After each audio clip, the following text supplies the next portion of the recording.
এই কাহিনীটা হলো উইলিয়ামের, যিনি একজন মহাকাশচারী এবং একজন বিজ্ঞানী ছিলেন। সে এমন একটা মেশিন বানিয়েছিল যেইটা কিনা মঙ্গল গ্রহে থাকা পানি উৎপাদন করতে পারবে, যেইখানে পানির মাধ্যমে জীবনের উৎপত্তি শুরু করা যাবে। এবং সে তার এই মিশনটাকে পূর্ণ করার জন্য মঙ্গল গ্রহের দিকে রওনা দিয়ে দেয়। এরপর কি হয় সেইটাই দেখতে চলেছি আজকের আমাদের মুভির এক্সপ্লেনেশনের মাধ্যমে। আমাদের আজকের মুভির এক্সপ্লেনেশনটা অনেক বেশি ইন্টারেস্টিং হতে চলেছে। এক সেকেন্ড স্কিপ না করে পুরো ভিডিওটা দেখতে থাকুন। ভিডিওটা শুরু করার আগে আপনি যদি আমাদের চ্যানেলে নতুন হয়ে থাকেন অবশ্যই আমাদের চ্যানেলটা সাবস্ক্রাইব করবেন। তো চলুন শুরু করা যাক। মুভির শুরুতে আমরা অ্যাস্ট্রোনট উইলিয়ামকে দেখতে পাই, যে কিনা তার স্পেস স্যুট পরে রকেটে বসেছিল।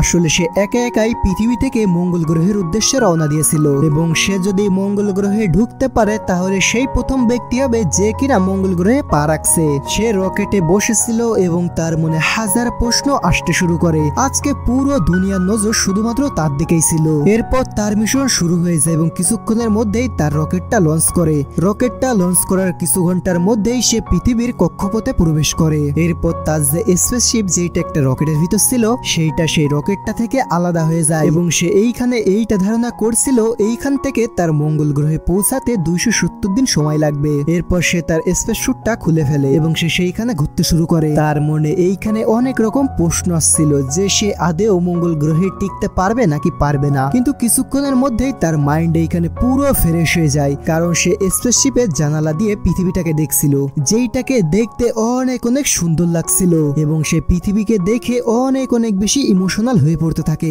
এরপর সে তার পানি উৎপাদন করার রিঅ্যাক্টরটাকে অ্যাক্টিভেট করে দেয়। পৃথিবীতে থাকা একজন ব্যক্তি তার সাথে সব সময় যোগাযোগ রাখতো। পৃথিবীতে থাকা ব্যক্তি যার নাম ছিল স্কিনি, সে তখন তাকে জিজ্ঞাসা করে যে উইলিয়াম, এই রিঅ্যাক্টর কি মঙ্গল গ্রহে সঠিকভাবে কাজ করতে পারবে নাকি পারবে না? উইলিয়াম তখন তাকে জবাব দেয় যে হ্যাঁ। এরপর এইখান থেকে সিন কাট হলে আমাদেরকে ফ্ল্যাশব্যাকে নিয়ে আসা হয় যখন উইলিয়াম স্ট্যানফোর্ড ইউনিভার্সিটিতে পড়তো, যখন কিনা তার কাছে এই রিঅ্যাক্টর বানানোর আইডিয়াটা ছিল।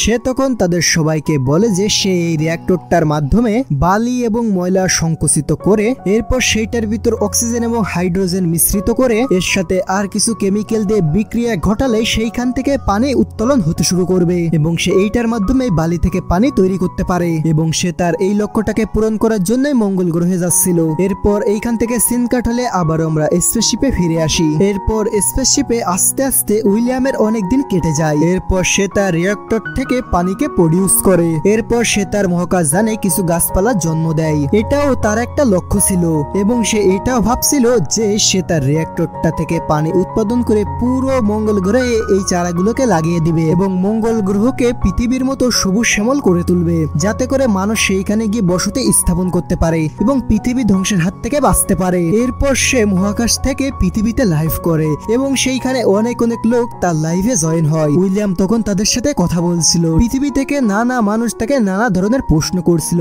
এবং উইলিয়াম তাদের সবাইকে সুন্দরভাবে প্রশ্নের উত্তর দিচ্ছিল, এবং তাদের ভিতর অনেকেই উইলিয়ামের অনেক অনেক প্রশংসা করছিল। উইলিয়াম তখন এই সকল জিনিস দেখে অনেক বেশি খুশি হয়ে যায় এবং তার এই মিশনটাকে সফল করার আশা আরো অনেক গুণে বেড়ে যায়, এবং সে ভিতর থেকে অনেক অনেক বেশি মোটিভেট হয়ে যায়। দেখতে দেখতে তার যাত্রা 227 দিন পূর্ণ হয়ে গিয়েছিল এবং এখনো সে মহাকাশের কক্ষপথে ঘোরাঘুরি করছিল। অনেকদিন কেটে যাওয়ার কারণে মহাকাশযানে থাকা তার খাবার দাবার আস্তে আস্তে শেষ হতে শুরু করে। পৃথিবীতে থেকে যে লোকটা সবসময় উইলিয়ামের সাথে যোগাযোগ স্থাপন করত, সে তখন তাকে বলে যে তুমি ইন্টারন্যাশনাল মহাকাশ কেন্দ্র থেকে একটু মাত্র দূরে আছো এবং তুমি সেইটার অনেক কাছাকাছি চলে এসেছো। তুমি তোমার মহাকাশযানটাকে আন্তর্জাতিক মহাকাশ স্টেশনের দিকে চালিয়ে নাও, যাতে করে তুমি সেইখান থেকে তোমার প্রয়োজনীয় খাবার দাবার পোশাক আশাক সকল কিছুই পেয়ে যেতে পারো। এরপর উইলিয়াম এইটাই করে সে তার যানটাকে ওই দিকে চালিয়ে নেয়। এরপর সে জলদি জলদি করে ইন্টারন্যাশনাল স্পেস স্টেশনে পৌঁছে যায়, যেখানে কিনা প্রথম থেকেই দুইজন গবেষকেরা রিসার্চ করছিল। আসলে তারা দুইজন এইখানে অনেকগুলো বছর একত্রেই ছিল। তাদের ভিতর একজন নভোচারীর নাম ছিল গ্রি, যার মানসিক অবস্থা এইখানে অনেক বেশি খারাপ হয়ে গিয়েছিল। সে এইখান থেকে সবসময় পৃথিবীতে ফিরে যেতে চাইতো, কারণ পৃথিবীতে থাকা তার মা বাবাকে এবং তার ফ্যামিলিকে অনেক অনেক বেশি মনে পড়তো তার। এরপর এইখান থেকে সিন কাট হয়ে আমাদেরকে পৃথিবীর দৃশ্যে নিয়ে আসা হয়। পৃথিবীতে থাকা আরো একটা রকেট উইলিয়ামের সাহায্যের জন্য লঞ্চ করা হয়েছে, এবং এই রকেটের ভিতর এমলি নামে একজন অ্যাস্ট্রোনট ছিল, যাকে কিনা মঙ্গল গ্রহের উদ্দেশ্যে পাঠানো হয়েছিল।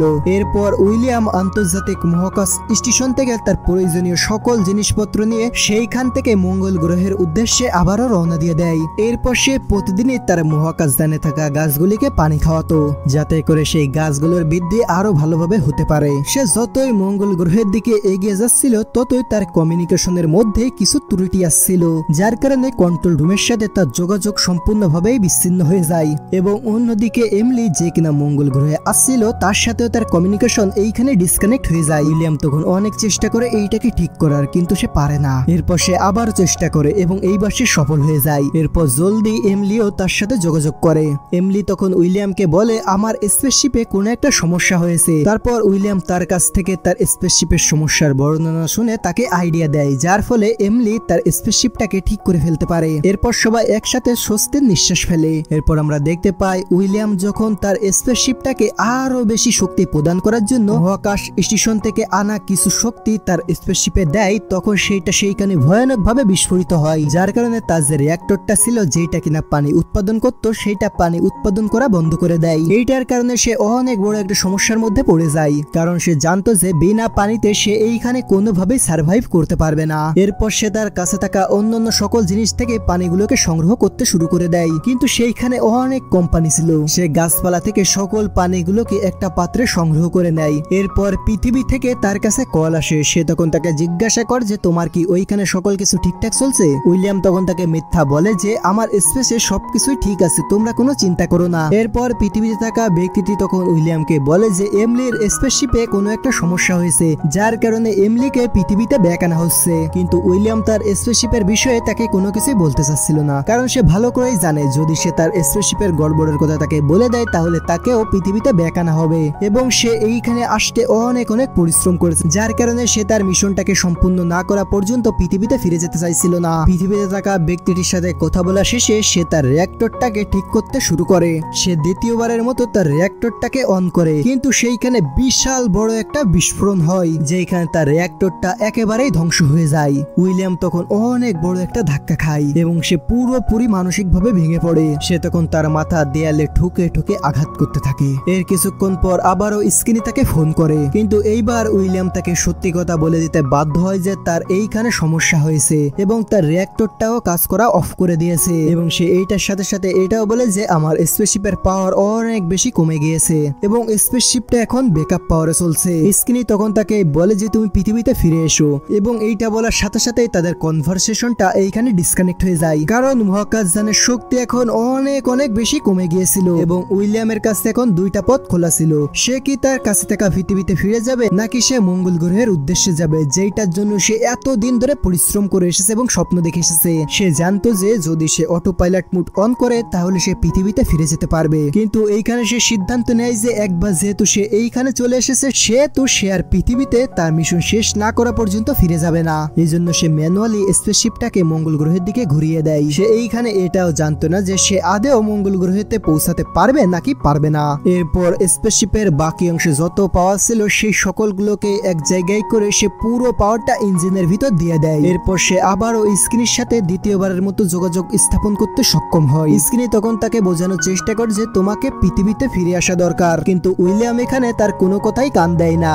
এরপর সে তাড়াতাড়ি করে মঙ্গলের কক্ষপথে প্রবেশ করে, যেখানে কিনা সে মঙ্গলের কক্ষপথকে প্রদক্ষিণ করতে শুরু করে। এরপর উইলিয়ামের সেই দিনটার কথা মনে পড়ে যেই দিন সে প্রথমে এই রিঅ্যাক্টরটার কথা ভেবেছিল এবং সে মঙ্গল গ্রহে যাওয়ার স্বপ্ন দেখছিল, যে রিঅ্যাক্টরটা কিনা এখন খারাপ হয়ে পড়ে রয়েছে। উইলিয়াম যখন সর্বপ্রথম এইটাকে বানিয়ে পরীক্ষা করে তখন সেটা কাজ করে না, কিন্তু উইলিয়াম হাল ছেড়েছিল না। সে হাল না ছেড়ে লাগাতার এইটার উপর রিসার্চ করে এবং সে একদিন অবশেষে অনেকবার ব্যর্থতা অর্জন করার পর অবশেষে সে তার রিঅ্যাক্টরটাকে বানাতে সফলভাবে সক্ষম হয় এবং সে এই মিশনে আসার আগে অনেক সমস্যার মোকাবেলা করেছিল, কিন্তু সে এইখানে কোনোভাবে হাল ছাড়েনি। আর হাল না ছাড়ার কারণে আজকে সে এইখানে এসে অবশেষে মঙ্গল গ্রহটাকে প্রদক্ষিণ করছে, কিন্তু তার সাহস এইখানে পুরোপুরিভাবে হেরে গিয়েছিল, কারণ তার স্পেসশিপে থাকা সকল পানি ফুরিয়ে গিয়েছিল। না তার কাছে খাবারের কিছু ছিল, না তার কাছে পানি ছিল, এবং তার মহাকাশযানের শক্তিও আস্তে আস্তে অনেক ফুরিয়ে আসছিল, যেটার মানে এইটা ছিল তার স্পেসশিপ থেকে পাওয়া চলে যাওয়ার সাথে সাথে তার মৃত্যু হয়ে যাবে। কিন্তু উইলিয়ামের ভাগ্য এইখানে তার সহায় হয়। এইখানে তার স্পেসশিপের উপরে যে সোলার প্যানেলগুলো ছিল সেইটাকে কাজ করছিল না, কিন্তু হঠাৎই সেটা কাজ করতে শুরু করে, যার মাধ্যমে তার স্পেসশিপের ইঞ্জিনে পাওয়ার চলে আসে। এরপর সে তার রিঅ্যাক্টরটাকেও অ্যাসেম্বল করে ফেলে এবং তার পুরো স্পেসশিপ স্পেসশিপে পাওয়ার চলে আসে এবং আবার সে পৃথিবীর সাথে যোগাযোগ স্থাপন করতে পারে। তখন সে পৃথিবীতে বার্তা পাঠায় যে তার স্পেসশিপটা আবারও নরমাল হয়ে গিয়েছে। এরপর সে স্কিনিকে এইখানে থাকা সকল পরিস্থিতির বিষয়ে জানায় এবং সে স্কিনিকে বলে যে আমি 2 দিন যাবত কোনো পানি খাই না এবং কোনো খাবার খাই না, আমার এইখানে যত গাছপালা ছিল সবগুলোই মারা গিয়েছে। এরপর সে তাকে বলে যে এই সব খারাপ খবরের মধ্যেও ভালো খবর হলো আমি মঙ্গল গ্রহের কক্ষপথে প্রবেশ করেছি এবং মঙ্গল গ্রহের গ্র্যাভিটি আমাকে আস্তে আস্তে নিচের দিকে নামিয়ে নিয়ে আসবে। এবং সে তাকে আরো বলে যে আমি জানি না আমি বাঁচতে পারবো কি পারবো না, কিন্তু আজকে সেই দিনটা এসে গিয়েছে যে দিনটার স্বপ্ন আমি এত বছর ধরে দেখে আসছিলাম। এরপর সে তার শাটল বিমানটাকে নিয়ে মঙ্গল গ্রহের অনেক কাছাকাছি চলে আসে। তখন মঙ্গলের গ্র্যাভিটি তাকে তার দিকে নিচে নামাই নিয়ে যাচ্ছিল। তার যে শাটলটা ছিল সেটা অনেক দ্রুত মঙ্গলের দিকে নেমে আসছিল, কিন্তু যখনই তার স্পেসশিপটা ক্র্যাশ করবে ঠিক তখনই সে তার স্পেসশিপটাকে ঘুরিয়ে নেয়। এরপর সে অনেক সাবধানতার সাথে অনেক ভালোভাবে একটা ল্যান্ডিং করে। এরপর উইলিয়াম তার শাটল থেকে বাইরে বেরিয়ে আসে। সে তখন পুরো মঙ্গল গ্রহটাকে দেখে সেই প্রথম ব্যক্তি ছিল যে কিনা মঙ্গলে পা রাখছিল। এরপর সে চারিদিকে ভালোভাবে দেখতে থাকে। এরপর সে একটা উঁচু স্থানে ওঠে এবং সে জোরে চিৎকার করে বলতে থাকে যে আমিই প্রথম ব্যক্তি যে কিনা মঙ্গলে এসেছি এবং আমার আগে আর কেউ এইখানে আসেনি। এবং এইটার সাথে সাথে এই মুভিটা এইখানে শেষ হয়ে যায়। তো বন্ধুরা, মুভির এক্সপ্লেনেশনটা কেমন লাগলো সেটা কমেন্ট করে জানাতে ভুলবেন না। দেখাবে আগামী কোনো ভিডিওতে। সে পর্যন্ত ভালো থাকুন, সুস্থ থাকুন, আল্লাহ হাফেজ। এবং চ্যানেলে নতুন থাকলে অবশ্যই চ্যানেলটি সাবস্ক্রাইব করুন।